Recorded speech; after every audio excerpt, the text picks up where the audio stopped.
morning children. Welcome back to English grammar classes. In my first video on chapter number 5, that is pronouns, I have done the first topic of personal pronoun. Let us proceed further with the table which gives us the information that how in the first person, whether it is singular, male, female, what are the pronouns which we are using. Children, this table is on page number 24. Let us discuss this table in detail. Now, when I want to frame a sentence, right children, and if it is singular, first person, male or female, I write I.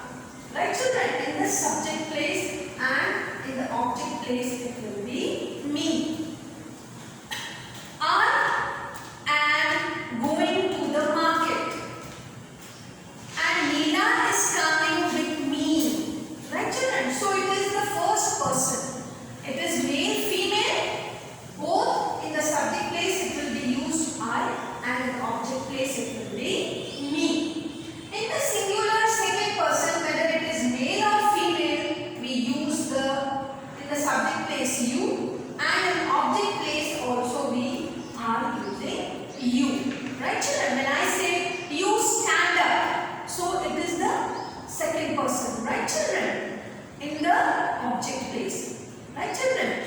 Then we come to the singular third person, male. Now third person when we are talking of other. So I say he is going to the market. So he is the third person. Right children? And we are using for males, we use he in the subject place and him in the object place. Right children? Then singular third person, female, we use she in the subject place and her in the object place. Right? She is going to the market with her grandmother. So she is the subject. We have used she in the subject place and her in the object place. Right children? Coming to the plural.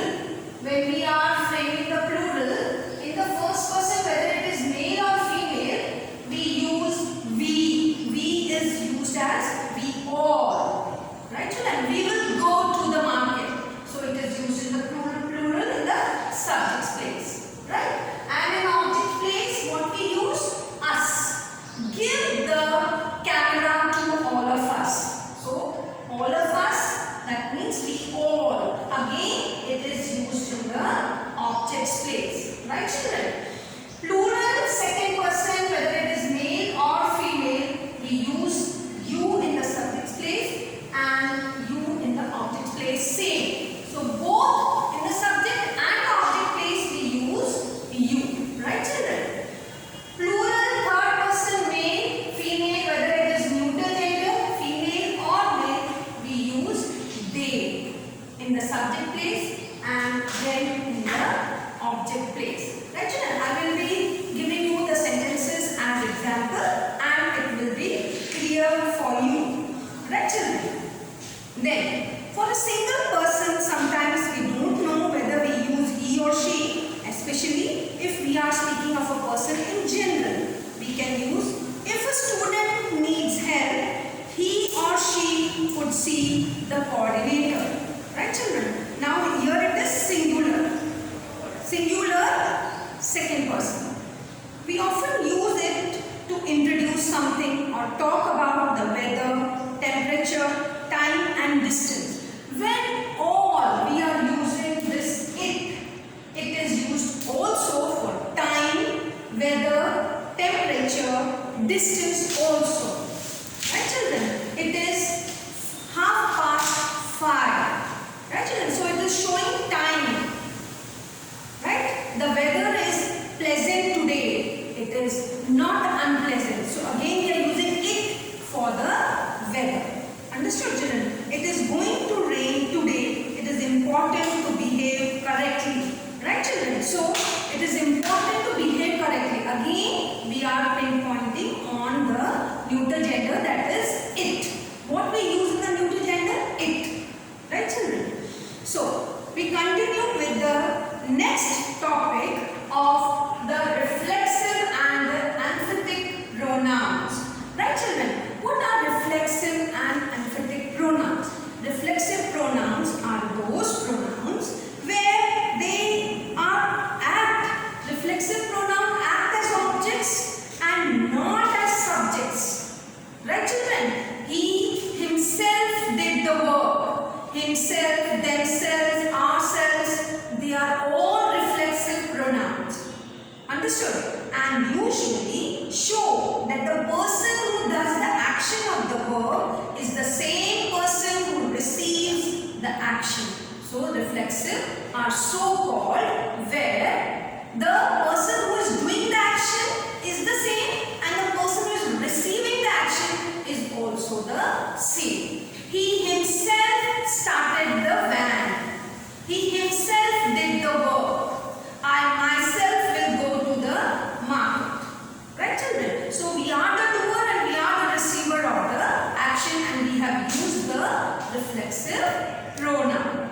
Now, why are they called emphatic pronouns? Because these reflexive pronouns are used to lay emphasis. I myself did the work. He himself started the van. He himself. Right, children? So, they themselves suggested this restaurant. So, when reflexive pronouns are used to lay emphasis, he himself, I myself did the work. We are laying more emphasis on this word. So, when they are used in the sentence, for laying more emphasis, like he himself did the work. I myself did the work. Right, children?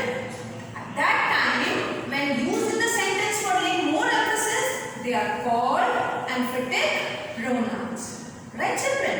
When they are laying more emphasis in the sentence. Right, children? So, we continue with the other type, that is the next type is the possessive pronouns.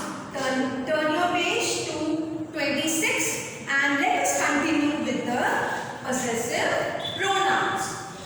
When we want to show possession, we use possessive pronouns. We want to show possession, we use possessive pronouns. They are my glasses. These glasses are mine. Those are your slippers. Those slippers are yours.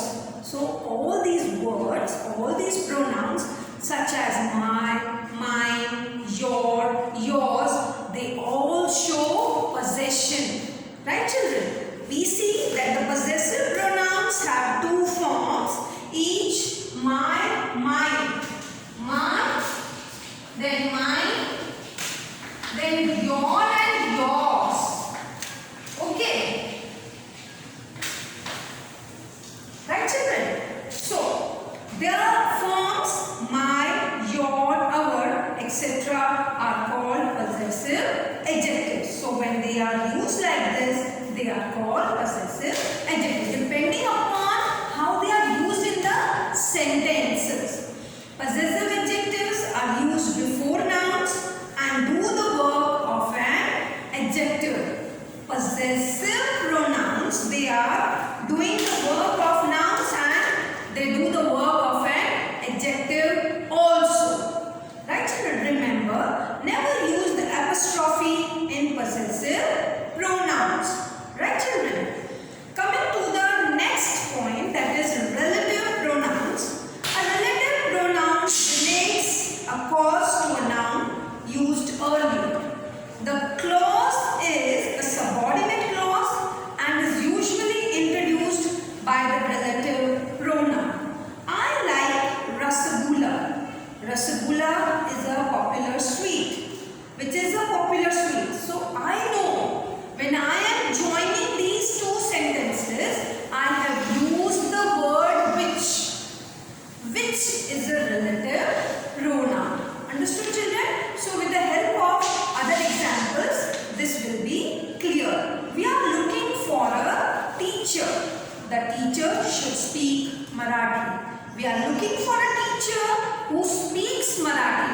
joined the two sentences and we have made use of the relative pronoun like who, which, whose. Right, children? You gave me a gift. The gift was beautiful. So in these examples, the words which, who and that refer to or relate to a noun that comes before and are so-called relative pronouns. Understood, children? So they are so-called because they are joining two sentences and they are related to a noun. This is the house which my father built. Right? So this is the house which my father. So it is related to the noun. House is the noun. Right, children? Who, whose, whom, that and which are relative pronouns. Understood, children? The shop did not have the dress that I wanted. The shop did not have the dress that I wanted. Remember, that is also a relative pronoun. Understood, children? So here